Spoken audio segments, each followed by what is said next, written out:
Hi guys, so for today I'll be sharing with you our staycation at the Sanctuary Batulao. So we booked for this staycation because it's Grace's 7th birthday. And for this year, we plan talaga na isa ito sa magawa namin for our family na magkaroon ng ibang experience, ibang staycation outside ng Cavite or hindi muna sa Zambales kasi most, diba, lagi na lang kami sa Zambales. So ngayon, naghanap kami ng iba, medyo malapit lang din sa lugar namin. And upon checking dun sa website ng The Sanctuary Batulao, very attractive yung lugar. Ma-fascinate ka dun sa mga makikita mo talaga dun sa mga pictures na nandoon. So parang na-intrigue kami na why not puntahan namin this time. And ito na nga, papunta na kami doon. Meron lang konting rough road, but still, okay naman yung place. And ito, sinalubong na kami nung guard na naka-assign doon. And itinuro niya kung nasaan yung room na na-reserve para sa amin. So, this is the twin villa. Meron siyang A and B. And dahil nga family kami, so ito yung available na pang family room. Ayan. So, ito lang siya. Ayan siya. Ayan. So, itutour ko kayo ano yung naging itsura niya sa loob. So, tara, pasukin natin ang twin villa. So, ito, pagpasok mo, meron ka agad sumalubong sa amin na happy birthday for Gray Gray. And this is our bed. So, meron po siyang attic type. So, merong available na 2-bed. Ayan, air-conditioned din yung room. And okay naman as experience. Sobrang lamig ng room. There's also available na mini ref.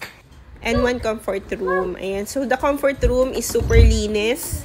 Nakakatuwa talaga dito. Tapos, syempre, diba, pagka pupunta ka talaga sa mga ganitong staycation, yung CR talaga ang ina-appreciate ko dito kung malinis talaga siya. Tapos, malakas din yung supply ng tubig. Ito, sobrang lakas ng tubig. Tapos, meron din silang hot shower. And napakalinis. Yun talaga yung the best dito. And also, ito, meron silang whole body mirror. And, ayun, okay naman yung mga bed nila. Lahat bago, lahat ng beddings, malinis, everything is okay. So, in the front of this bed, ayan, sa harap talaga nito is ito na talaga yung makikita mo. So, front view niya is makikita mo na yung mga bundok. Tapos yan, very relaxing yung makikita mo paglabas mo ng room. Ayan, may available din sila na high chair with high table with 2 chairs. And ito yung makikita mo pag labas mo. Ayan. So, lipat tayo. Tour tayo dito sa labas naman. So, yun nga. Hindi na sila nagpaligoy-ligoy pa.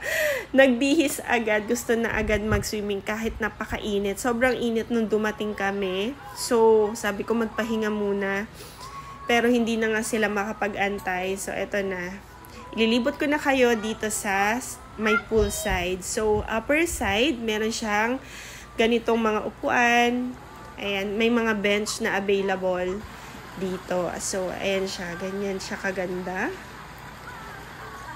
Very relaxing yung lugar. Tapos, meron, ito, pagbaba mo naman, ito na siya. Meron siyang available na may tent na may mga table. Actually, dito kami kumain nung kinabukasan na. Ayan, so, nag-swimming na yung mga bata. So, ganito siya, guys, kapag ka nasa baba ka na ng pool.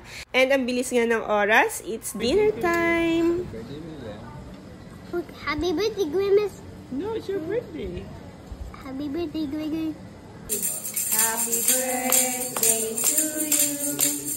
Happy birthday to you. Happy birthday, happy birthday, happy birthday to you. Yay! Happy birthday po. What can you say? Thank you. Thank you. And may pa-surprise pala yung mga staff dito the Sanctuary. Binigyan nila ng ganitong cake si Gray. So at least, diba, kahit wala kaming cake na dala, meron siyang blino that day. So, balik na kami sa room. And eto na siya nung kinabukasan. So, nag-aaya na ulit sila mag-swimming while ate is still sleeping. Giniginaw na daw siya. Ayan, so nagbigay na ako ng mga baon naming kumot. Binalot ko siya kasi sobrang ginaw na daw siya. So, ito, nagmumoist na yung labas. Ganyan siya nung paggising namin. So, while waiting on our breakfast is ikot-ikot muna, then take some pictures. Gusto ko talaga ma-remember lahat ng lugar dito kasi sobrang ganda. So, kita nyo, ayan, yung pagmulat mo sa umaga is meron siyang ganito kagandang view. Nakaka-relax talaga. So, eto na, nag-swimming na kami. Tara, samahan nyo kami habang nagsiswimming.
Recap on this place.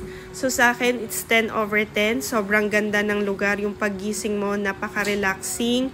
And the staff is very accommodating. Sobrang babait nila from the time na dumating kami hanggang sa mag-end yung day namin. So for me, the price is worth it.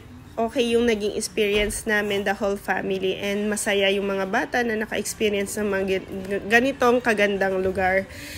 And after our staycation, pinasyal din namin sila sa Fantasy World kasi medyo malapit naman na dito. So, dinaan na namin sila doon and take some pictures. So, we have some remembrance. And then, ito naman yung Batula kung saan kami pumunta. Mas kita pala siya pag malayo. And, syempre, si Miggy, hindi makakalimutan ang Taal Volcano. Gustong-gusto niya talaga magpa-picture. After that, kumain na kami ng lunch and take some pictures again. So, after that, nag-unboxing na si Gray pagdating namin sa bahay and blow his birthday cake. Happy 7th birthday, Gray! And thank you po sa panonood. Bye!